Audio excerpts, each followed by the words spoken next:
আজি মোৰ আবেদন হৈ গল 1 মাহ হৈ গল 2 মাহ হৈ গল 4 মাহ হৈ গল মোৰ কামটো হোৱা নাই মই ক'ত যাম আজিলৈকে কোনো মানুহে এড্ৰেছ নাজানিছিল আৰু অফিচাৰৰ ৰুমৰ বাহিৰত গৈ তেওঁলোকে বহি থাকে কোনোবা ডিসি অফিসত সেক্ৰেটাৰিয়েটত গলে ভাল ভাল অৱসৰপ্ৰাপ্ত মানুহক আমি লগ পাওঁ খুৰা কিয় কাৰ্যালয়ত আহিছিলে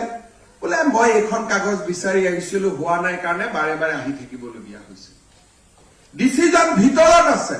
ৰুমত বহি তেওঁ হল ৰাইজৰ সেৱকজন ভিতৰত আছে এয়াৰ কণ্ডিশ্যন ৰুমত আৰু যাৰ কৰ কাটলেৰে আমি দৰমহা লৈ আছো তেওঁ বাৰেণ্ডাত ঘূৰি আছে ডাইলেমা অফ পাব্লিক সাৰ্ভিস যে যাৰ টকা পইচা দি মই দৰমহা লৈ আছো মোৰ পৰিয়াল চলাই আছো মই ৰুমৰ ভিতৰত বহি আছো আৰু মোক যোনে দৰমহা দিছে তেওঁ বাহিৰত থিয় হৈ আছে আৰু কিয় থিয় হৈ আছে বোলে মোৰ ল'ৰাটোক চাকৰি এটা দিব লাগে তেওঁ থিয় হৈ থাকিব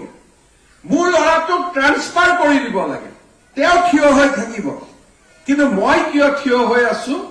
যে মোৰ পেনশনৰ ক্লেইমটো আজি এমাহ ধৰি হোৱা নাই 6 মাহ ধৰি হোৱা নাই যেটো মোৰ প্ৰাপ্য মই যদি চাকৰি কৰিছিলো চৰকাৰে মোক পেনশন দিয়াটো মোৰ অধিকাৰ হেতুৰ কাৰণে মই কাকো প্ৰাৰ্থনা কৰিব অহা নাই ল'ৰাটোৰ ট্ৰান্সফাৰৰ কাৰণে মই প্ৰাৰ্থনা কৰিব আহিছো ডিসিয়ে মোক যিমান দেৰি বাহিৰত ৰখাই থয় মোৰ ল'ৰাটোক চাকৰি দিব লাগে মই প্ৰাৰ্থনা কৰিব আহিছো মোক যিমান দিন ৰখাই থয় কিন্তু যেটো মোৰ অধিকাৰ